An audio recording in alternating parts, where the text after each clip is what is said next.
Hi, and welcome to Basic Folk, where we have honest conversations with the folk musicians on the bluegrass situation. It's your host, Cindy Howes. Hello, and thanks for checking out the show today. We have mandolinist Joe K. Walsh on the program coming up in just a bit. But before that, let's talk about how we can stay in touch. It's so hard these days to stay in touch, to make a friend, to make some plans.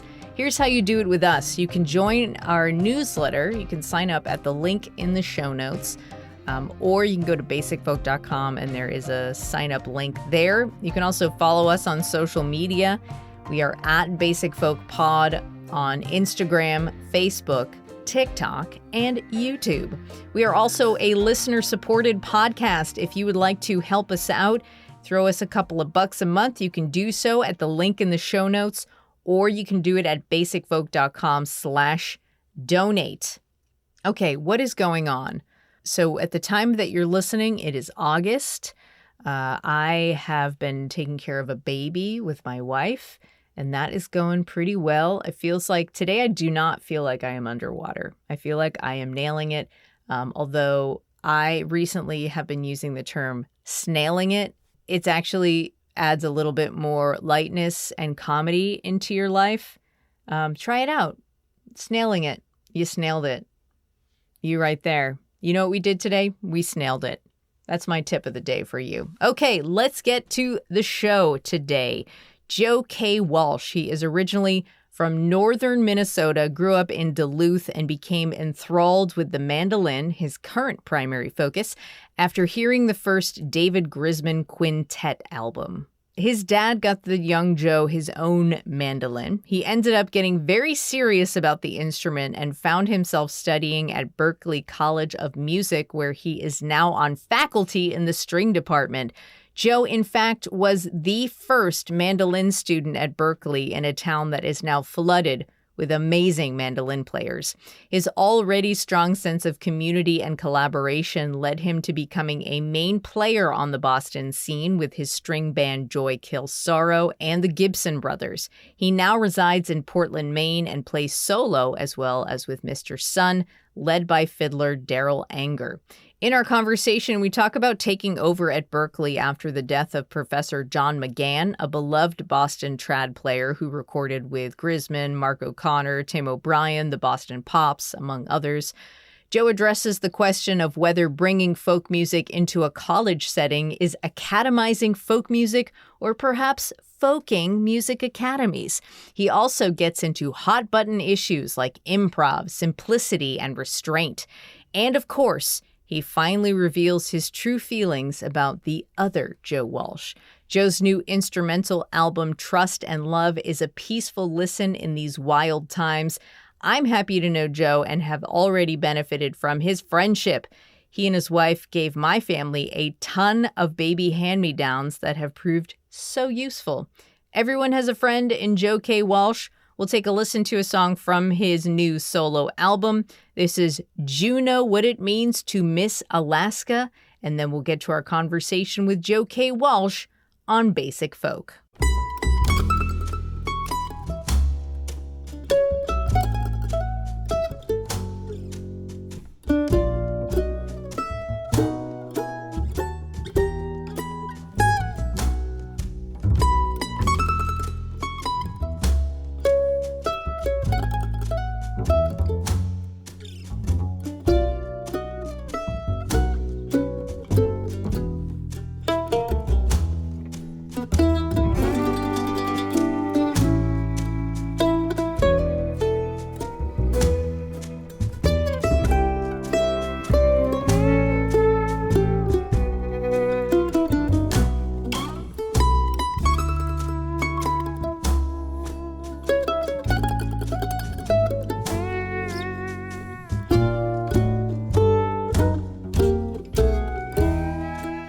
Joe K. Walsh, welcome to Basic Folk. Thanks for being here. Thanks for having me. Much appreciated. First of all, we exchanged some emails, and I apologized over email, but I want to apologize publicly that this is the first time that we have actually, connected, and it's so dumb because we're both living in Portland, Maine, and in the same world. So a public apology to you, Joe K. Walsh. Oh, not even needed. That's just how it goes, right? In the music world, that you just can go for years without connecting with people that later on makes a bunch of sense to connect with. Right, totally. Well, I'm glad we're here. You're actually not originally from Maine. You're originally from Duluth, Minnesota. You grew up there, Yeah. correct? Yeah. Okay. What did music look like in your family growing up? Like, what music was being listened to? How were you listening to music? Who and where were the people performing music? And, like, what was your initial level of interest? Like Little Joe. Yeah. Well, my dad was a good singer. He sang around the house just like doing the dishes, and so just music was part of life, and didn't feel like a disconnect where you had to go somewhere else, and that was kind of a beautiful thing.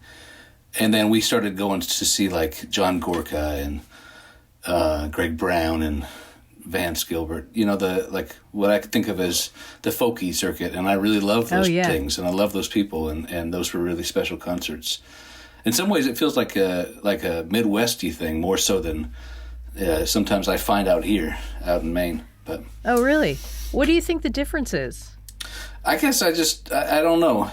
It felt like there was like the folk every morning on Minnesota Public Radio. There was like a dedicated time for folk music on just like the whole state radio station. It just felt like it was just a little bit more highlighted in the culture there. I will say that Boston has really changed a lot over the last 2 decades. That I think you showed up around the early O's. Yep. And that was kind of like the tail end of the glory days of folk radio in Boston. I don't know if you've heard tale of WUMB, UMass Boston's radio station was formerly like all folk music, and WERS Emerson's station had the coffee house on, and that had been on for like 2 decades. Wow. Of just playing folk music in like basically during morning drive, Monday through Friday. But yeah, it sounds actually, you know what, Joe? To me, it sounds more parallel, but I bet you're right. I bet you're right in some ways about that. Doesn't John Gorka live in Maine? I think he lives in Minnesota, or he did for a while. Does he live here? I thought he did. Wow. I might be wrong. You know, I don't know if I'm not usually one to confuse Maine and Minnesota, but you never know. They both claim Paul Bunyan. What? True. That's ridiculous. Absolutely. What is Maine thinking? Yeah. Anyways, we're gonna have to. John Gorka, if you're listening, please call in and let us know what state you live in. Okay. You have a very strong sense of community and collaboration in your professional music life as it stands. How do you think your experience growing up contributed to you gravitating towards those musical attributes? That's an interesting question. I hadn't thought about it, but we grew up being part of community theater and going to a lot of protests, and my folks were very driven by like just being part of the community in lots and lots of different ways. So it just feels like a natural part of life. Like your parents are radical. They're awesome, totally amazing people. Yeah. What kind of protests were you guys hitting up? Lots of them. I remember protesting the Catholic, the cathedral when the first Iraq War started, and with a sign that said, "Who would Jesus bomb?" And somebody went in and got the priest and kicked us off of the property. Yeah. Can't mix business with pleasure, I guess. Yeah. I guess it just felt like that's a normal part of life. My folks are just so, potlucks and just looking out for each other, and that has been a big part of like trying to figure out what music is going to be in my life, and not just as a like offering music, but like what is music for me and within my community, and what can it do? Music, like I think a lot of musicians maybe struggle with the question of like, is music just something that I enjoy, or is it something that goes beyond just my enjoyment, my pleasure? And I'm looking for ways to try and figure out what I can do with music that engages my community and isn't just about advancing me. Right. Yeah. It's bigger than you. Absolutely. Yeah. Sounds like a good question for all aspects of life, really. Totally. Yeah. Tell me more about these potlucks. Well, I don't know, just like a lot of funky people in the Midwest. I think I miss the Midwest actually, and I love it out here in Maine. Maine's great, but there was this nice a lot of people who were just doing creative things and didn't. I think of the Midwest as not having to be patted on the back, and it just is interesting, and it doesn't need accolades. It's just that you find these funky folks all over the place, and that's enough. Yeah, totally. Your first instrument was it guitar or something else? Beyond, way back in the day, there was just a piano in my bedroom, and that was kind of a beautiful way to just be given space to make music, make noise, and that's not a problem, and find melodies, and that's like a nice unstructured way to kind of navigate a relationship with music. Like a real piano. Yeah. What kind of piano are we talking about here? This is unusual. Like a upright one with this might be sacrilegious, but they let me write the names of the notes on the keys and that kind of thing. So it was worse for the wear. We put a piano in a child's bedroom, all bets are off. That's fair. You're right. Okay, so you're on the piano. So when did you get to the guitar? In high school, there was I don't think I realized how strange it was, but I was learning a bunch of Ani DeFranco songs. It's learning to sing them, but and then people would be like, "Yeah, you're not a woman. You shouldn't be singing this song," or that kind of thing. What the fuck? Really? Well, I mean, some of them, I don't know. There's those people need to stop what they're saying. That's fair. Well, also, she's an amazing guitar player. Oh, she's totally awesome. Yeah. So you decided you're the first person I'm going to learn on guitar is one of the most complex acoustic guitar players out there. Yeah, right, exactly. And Leo Kottke and that kind of stuff, you're it just, I guess I have the attitude it's doable. Right, she does have a very Leo Kottke and her have that kind of same vibe. Yeah, very intricate right hand stuff. Yeah. And it just feels well, clearly somebody's doing it. It's doable. Let's figure it out. I want to go back to those people who said you shouldn't be learning Ani DeFranco songs as a woman. How did that make you feel? I guess I just, it's one of those situations where you're oh, I never thought about it that. And then you feel stupid for not having thought about it that way. But I think that's great that you didn't think about it that way. Yeah, maybe so. I always thought she was amazing. I remember going to see her play with my dad, and it was a co-bill with Bob Dylan, and to my shame, I was just after Ani was done, and we were cool, let's boogie. We don't need to hang. Wait, what year was that? Maybe 99. 99? Oh, man. He was just starting to get good again, Joe. Oh, no. I missed it. And now he's bad again. Yeah, there was just that little pocket of 10 years. That's all right. So when you were a teenager, I understand the first David Grisman Quintet record was a huge game changer for you. For sure, yeah. You said it was looking through a window into a world of possibilities I hadn't even considered. So that's amazing. What exactly was clicking for you, and how do you relate to that record now? Well, I think it just was so exciting, and the school library where I was going to school had the Grisman Quintet plus Stefan Grappelli, which was kind of a bridge from Django and Grappelli, and I don't know, somehow it felt What are these names you're saying? I mean, I recognize Django Reinhardt. Yeah. Right? Okay, who's the other name you're saying? And they're intricate acoustic players. Yeah, Stefan Grappelli was his... Pretend I know nothing. Oh, God. Well, just there was a bridge between somehow I found the Django Reinhardt stuff, which is kind of swing stuff, and but really a really strong personality that is so integral to that sound, and that was actually true with Grisman too. It just felt like you could really have a sense of person, a sense of distinct personality coming through, and that was true for everybody in Grisman's band, and maybe that's part of what I connected to. That's cool. And I had heard, we lived in North Carolina growing up, and bluegrass, I I just couldn't get into it. It's a couple bridges too far. But the Grisman stuff felt like, accessible in a way that, where bluegrass is like too strong a flavor. Kind of like bluegrass music. From what I'm hearing, it sounds like bluegrass music was a little too like straight laced for you, and Grisman was like more scrappy and grew his beard out. Right, and it didn't feel like flannel shirt. Yeah, right, yeah, and like there's something about like the straight and narrow bluegrass that's like hard to imagine liking for a long time. Like it's from someone who grew up in northern Minnesota. Like this is really distinctly different than my experience. Mm-hmm.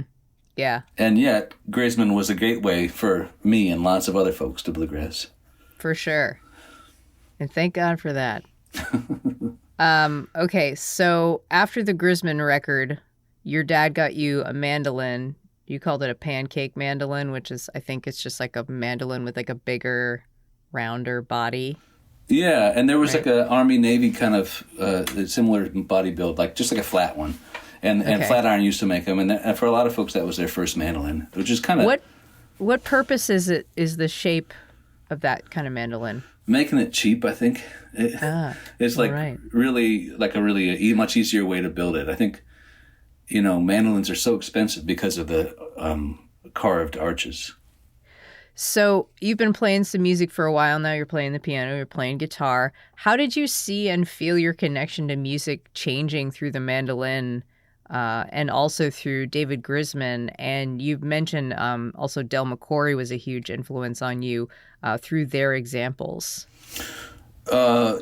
Just realizing that the stuff that was on the records I could start to recreate with my own fingers, and that was just a big breakthrough. Like there was, maybe I had barely enough experience, and they were somehow accessible in a way that I could start to feel like I could recognize a sound. I'll never sound like them exactly, and that's probably good. But I just kept trying and getting closer and recognizing just like a few hints of things that encouraged me to go along. Did you do anything else when you were a kid besides play music? No, I didn't party, and it was kind of like, I remember being like just unaware of, like looking back, I'd be like, oh, that girl was being very friendly to you, but you don't, like I was just like, just oblivious, and I would just go home and practice the mandolin all night. I must go home and learn the pizza tapes. Totally, exactly. That's cool. So after high school, you went to school in Washington State for a couple semesters at Evergreen State College, and there you realized, you're like, I'm super serious about the mandolin. I need to get out of here. Eventually, you chose to go to Berklee College of Music, which is like a huge change from like one end of the country to the other, focusing on something that you've truly found a passion for. What was it like to figure that out, and how quickly did you take action to make music your priority? I think it was like when I wasn't really doing my studies and I was staying up all night just playing the mandolin, it became clear that that's what I was, that my focus was already there, and then I needed to acknowledge it with my path, I think. It felt like there had just been a banjo player. Chris Pandolfi had just gone there, and somehow it felt like maybe there was a nice opportunity there. Chris Pandolfi and the infamous String Dusters. Right, and for a while there had been no mandolin players or banjo players really officially allowed at Berklee. Yeah, okay, so this is truly wild to think about in the year of our Lord 2025. But you, Joe K. Walsh, I read, correct me if I'm wrong, you were the first mandolin student at Berklee in 2003. It's kind of a fuzzy answer, because you weren't allowed to major in it before. Oh. But all right. They hired John McGann, who was, as you may know, was a tremendous, beautiful Boston musician, and he had been there as a guitar student, but also he was there as a guitar student. He won the National Mandolin Championship. So he was a tremendous mandolin player. So he and other people had been there. Okay. Great. So he was your teacher. Yeah. Okay. Yeah. I actually met John McGahn one time in college, but it was before I knew anything about anything. So I have this it was he came in with the Wayfaring Strangers Yeah. to WERS. It was 2003, 2004. And for some reason that day I had my old point and shoot film camera, and I was like, let's take pictures. And it was Hanukkah Castle and Jake Armerding also came in that day. Wow. So I have two separate 2004 printouts of Jake and Hanukkah in one photo, and then John McGahn and Aoife O'Donovan in another photo. And who's the lead singer of the Wayfaring Strangers? It changed so often, but it might have been Ruth Unger. It might have been Heather Massey. It was a man. I mean, he's probably my age now, but he's to me at the time he was an older guy. Oh wow. Yeah, they didn't have very many men singing. Kind of a taller. Aoife, I think, was probably singing at the time. Yeah. Anyways, I'll dig up the photo and text it to you, and then you can tell me who it is, and I'll add an addendum in the show notes. Beautiful. But anyways, that's just a side story because I dig the photo up every time Aoife's on Basic Folk, and I'm like, look at this. And so she identified John McGahn in that photo.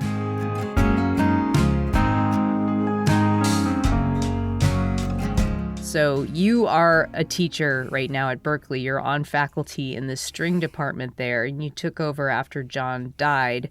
And as we were saying, John was a beloved Boston trad player. For those who are not familiar, John recorded with people like David Grisman, Darol Anger, Mark O'Connor, Tim O'Brien, the Boston Pops, biggest gig a trad artist can get, among others.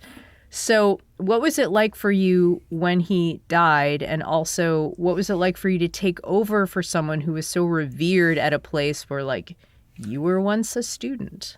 Yeah. I mean, that sounds very easy.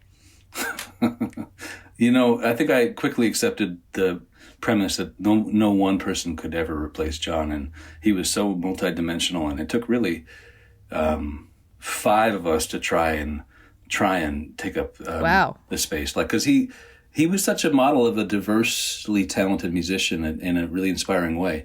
And when he passed, it was really clear. He led the bluegrass history, lecture, and he had a gypsy jazz ensemble, and he had a Celtic ensemble, and he had the mandolin students, and he had the guitar students. And I don't think there was a person on earth who could have done everything he did, especially not to the level he did.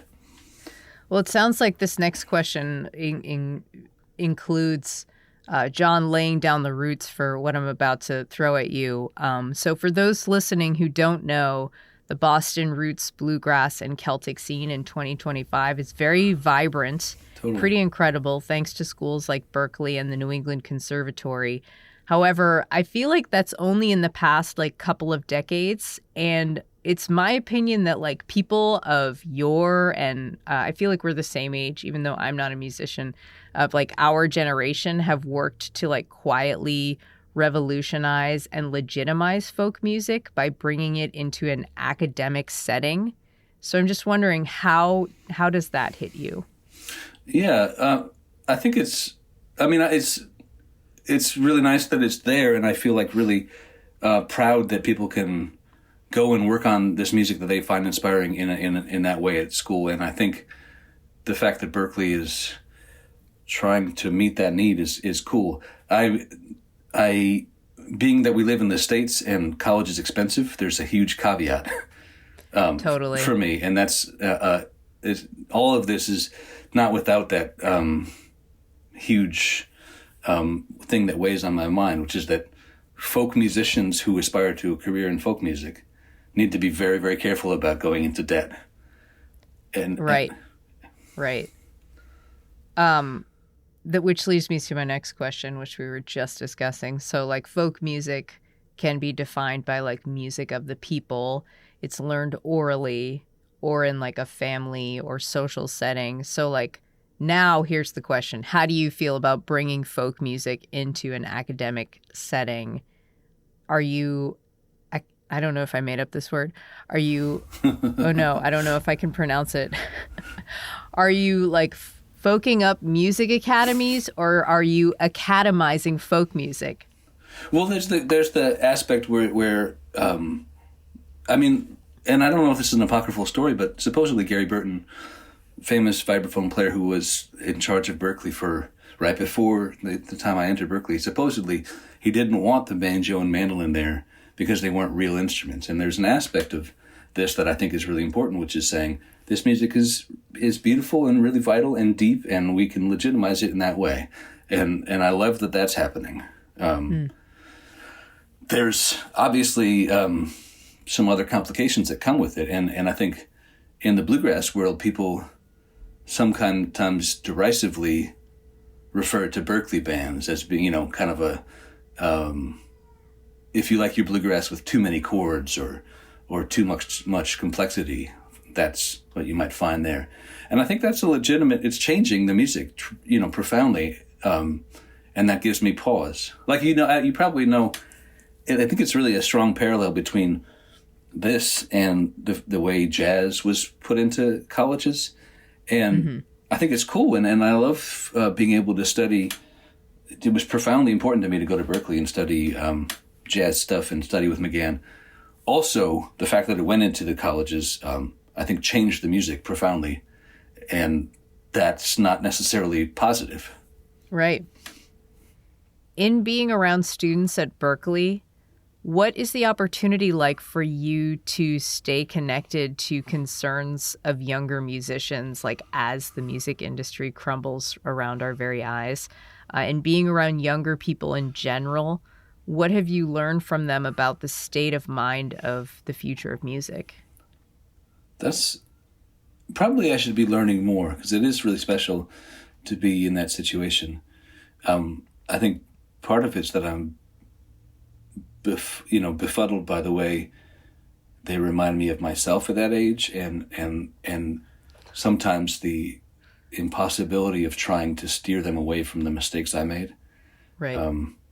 As much as I try, I remember making the mistake of not preparing for a gig with someone who I deeply respect and has gone on to, you're cutting yourself off from this whole beautiful set of possibilities. But I can't. I guess it's an old story, right? They need to learn it in a different way than simply a 44-year-old man telling them that. I have a couple questions about some elements of your music that I think are fairly important to you. The first question has to do with improv. So improv is something that you're striving to do a lot, if not all the time. You say, I try to be most present in every musical conversation, which to me incites a lot of panic and fear because it takes a lot of listening. As I've stated, I am not a musician. So the skill it takes to play your own instrument, first of all, it's beyond me. And you're playing your own instrument and you're listening to everyone around you and you're figuring out what you want to say in the musical conversation. That's very hard for me as a non-musician or just a non-musician to understand. So how difficult was it for you to learn how to listen to other musicians on stage? How did learning to listen change your performance? Well, yeah, I think learning to listen is maybe the most important thing. It doesn't even have to do with improvisation necessarily. It's just one thing. It's about not making it about self. That's really important. And if I'm listening to somebody else, I'm not obsessing over what I'm playing to the degree that I could be if I'm only paying attention to me. So I think it's the most important thing. I think all that stuff you're talking about, I think I ended up being the musician I am because of the values I have and the skills I have. And to me, it's not stressful to be in that moment and say, I'm just going to let what will happen.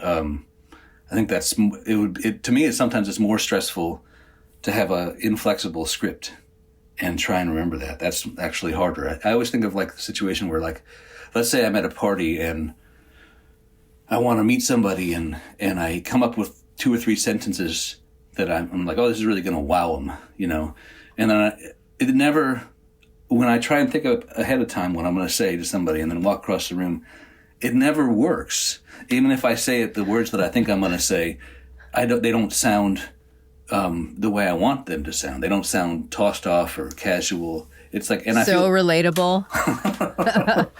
And I feel the same way with music. Like, if I want it to sound natural and it has to, like, I can't preconceive a lick and then play it at the appropriate time. That's really hard for me.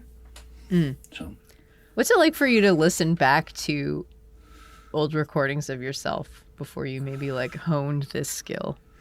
Yeah, it can be punishing, and it can be, like, a lot of times, whether it's old or even yesterday, listening, sometimes I'm able to hear music in it, and sometimes it's like, oh God, what were you thinking? Oh man, okay, so I can relate as like an interviewer where I'll ask somebody a question and then they'll answer it, and then I'll be like, the next thing that I say is like, oh yeah, and then blah, blah, blah, blah, blah. And I listen back and I'm like, what I'm responding to them has nothing to do with actually like what they're saying. It's just sort of like what I wanted to say at the time. Yeah, that's such a thing in music. And like, I think finding a way to try and let that go, I think is really important. At least for me, it is. Okay, this is a short setup because it's a question about restraint. What is your relationship to restraint, and how has that evolved? I'm not a big fan of fireworks, so to speak, and just like many dogs. Many dogs. Not fans of fireworks. That's true. Yeah, exactly. I don't know. I think one thing that happens is, like, as a musician in a music where there's like a recipe that you can understand and then execute, like, and bluegrass certainly is, and some folk music is, like, like singer-songwriter stuff has certain templates. I think one thing that can happen is you're just executing the recipe, and you can do that sometimes without asking, what's my taste? What do I like? What do I, I think part of the reason bluegrass proliferated all over the place is because it's so, the recipe lets you participate in a way where you can succeed in that music. But I think sometimes you're not forced to say, what's my preference?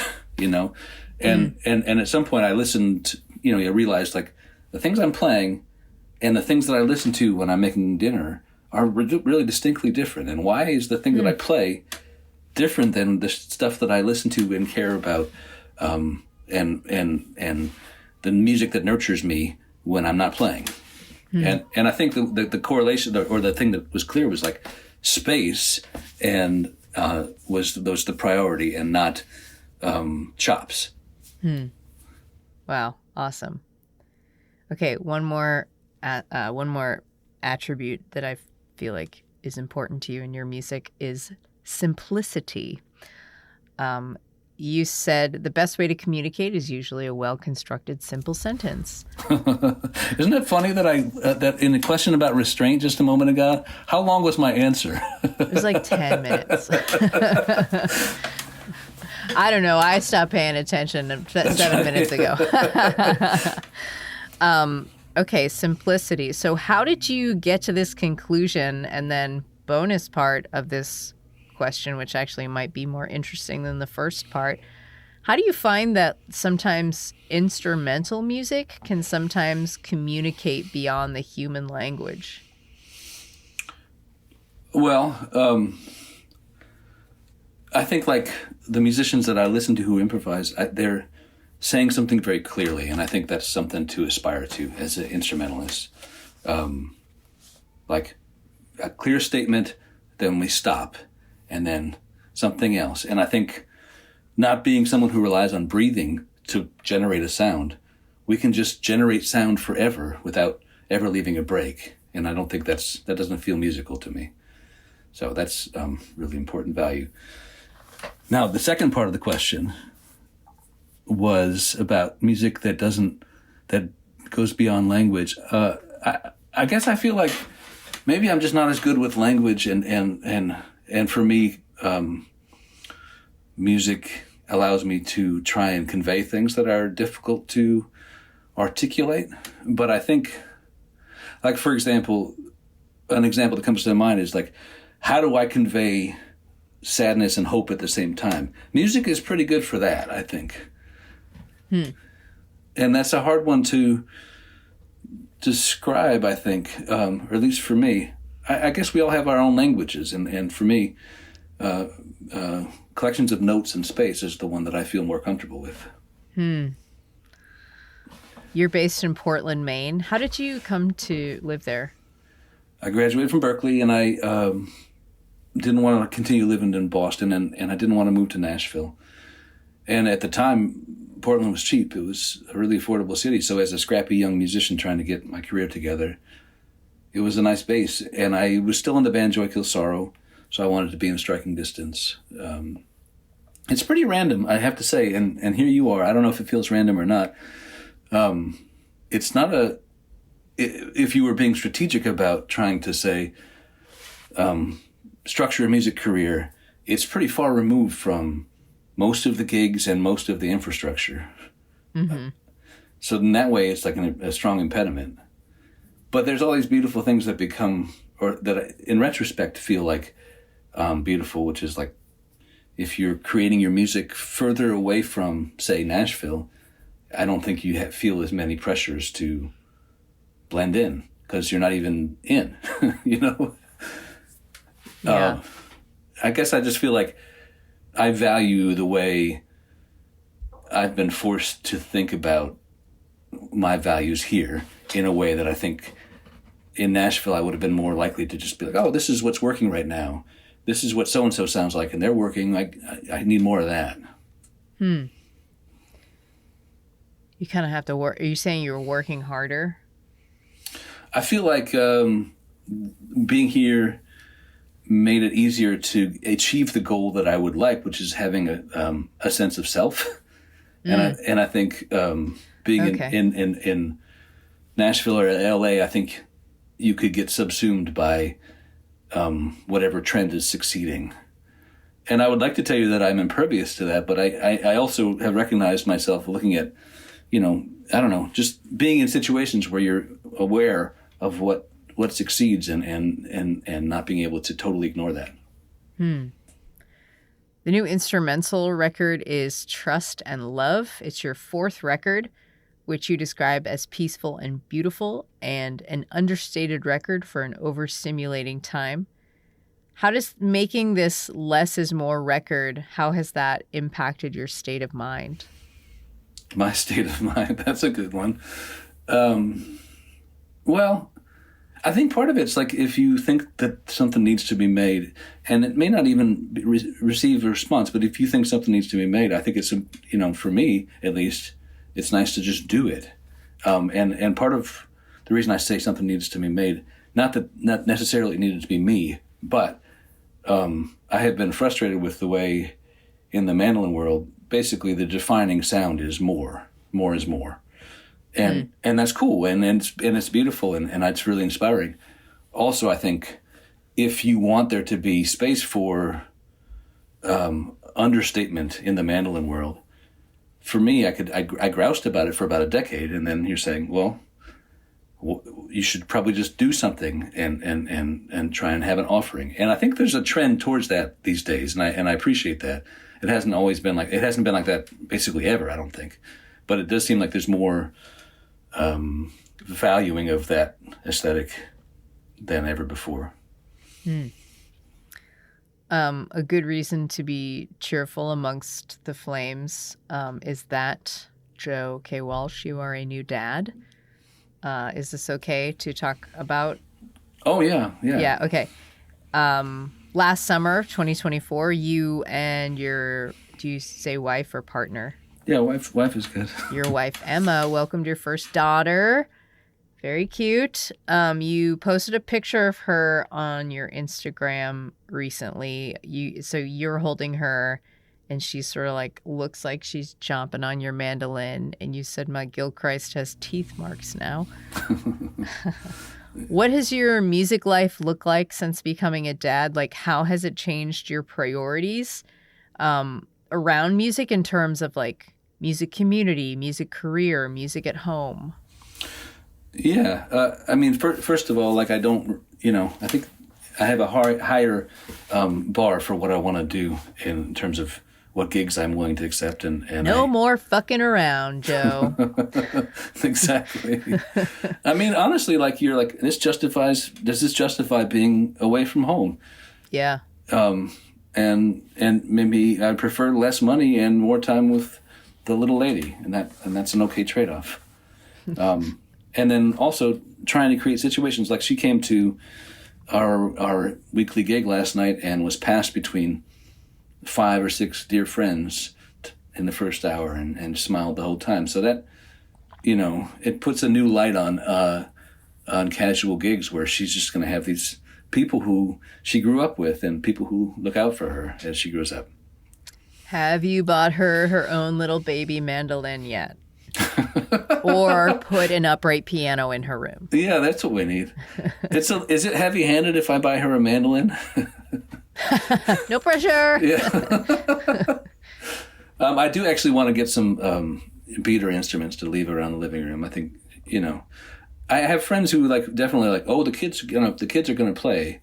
I don't feel that way. I just obviously I'll support her if she wants to, and I'll make space for her if she wants to. But I don't love the idea of our child will be a musician. I think it's a weird attitude.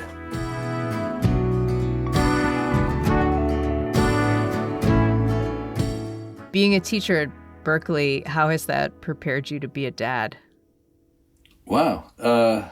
I think I hope that I have gotten more patient and been able to make it not about me as much as possible in the classroom and not have to be right and not have to have my, I hope I've been successful about making it not about me. And I think that's a quality that I think is an important one as a parent.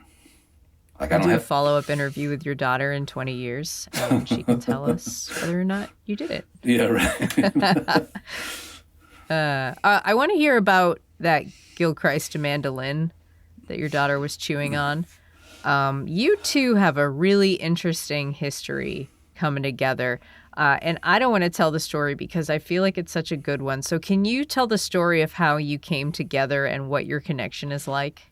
That mandolin and I? Mm-hmm. Yeah, so, Andrew Marlin owned it. And we had a nice hang after the Green Mountain Bluegrass Festival, and we're trading instruments and just playing that. And clearly it's an amazing instrument. And what I said to Andrew was, don't ever sell this mandolin. This is a fantastic mandolin. You should never sell this. And he got a couple of months down the line, he got a hot idea of buying a lower, which maybe you know what a lower is. I do not. Okay, it's like basically a Stradivarius, but for the mandolin world. Stradivarius, what is that? The Bavarian. Bavarian Strat.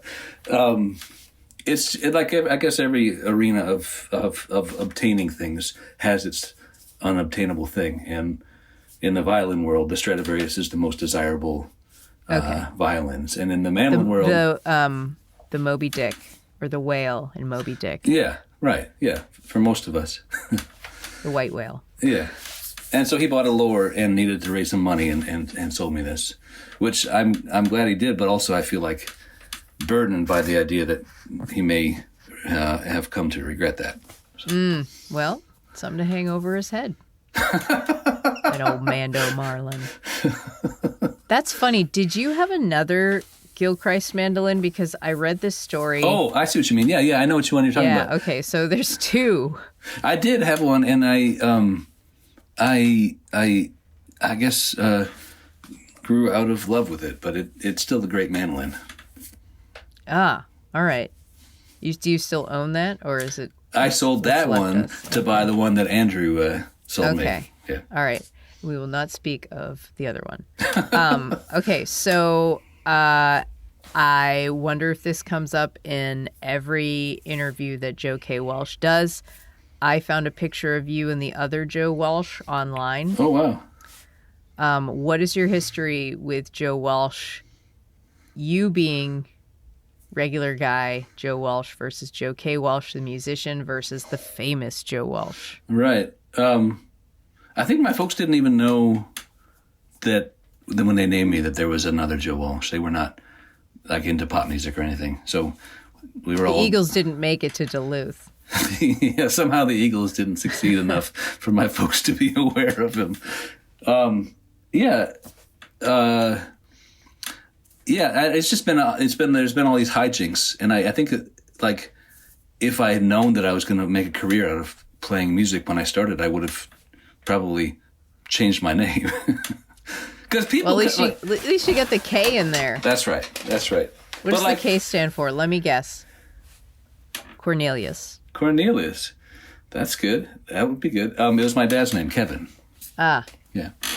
I don't know. It's like people come up at gigs and they're like, "Have you ever met the real Joe Walsh?" And it's a little bit like, "Have you? I might be the most real Joe Walsh you've ever met."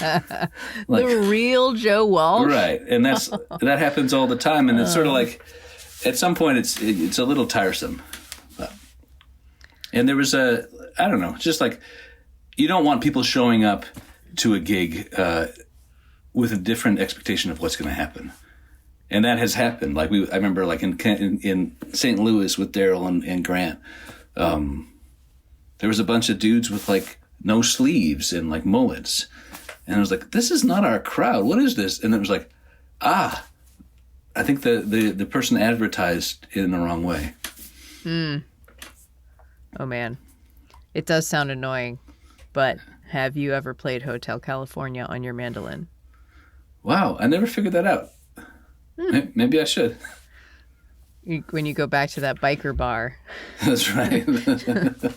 All right, Joe, let's do a lightning round and then move on with our lives. As friends. Yeah. Move on with our lives as friends together. Okay, so I love that this came up earlier.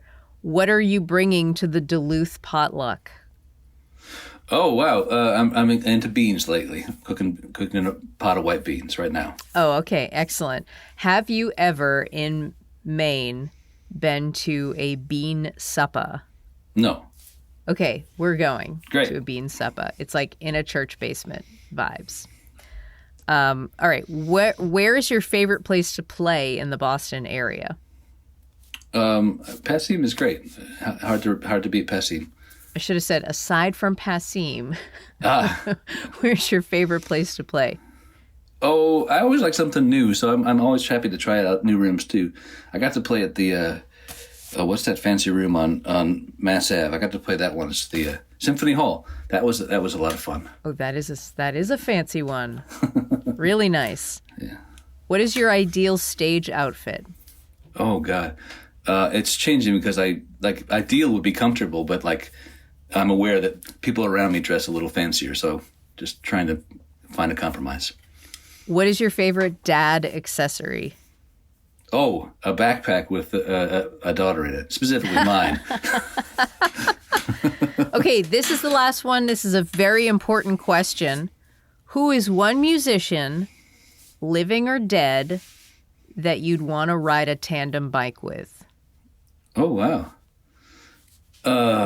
Well, Darol would be fun. Let's do Darol. Darol Anger. I wonder if you're going to say Darol. Wow, great bike partner. Absolutely.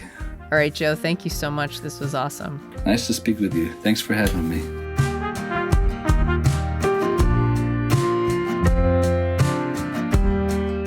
This episode of Basic Folk was produced by C.J. Nungesser. Dietrich Strauss composes our music. Basic Folk is a production of the Bluegrass Situation. You can find all of our episodes there. You can check us out on folkalley.com or their mobile app. You can go to SiriusXM's mobile app and search for Basic Folk. You can check out our website, basicfolk.com, or you can listen wherever you get your shows. If you enjoyed this episode, I suggest sharing it with a friend. Perhaps that friend who is just so thoughtful and caring and loves a little teeny tiny guitar. Send it to that friend. All right, we'll talk to you next time. Bye.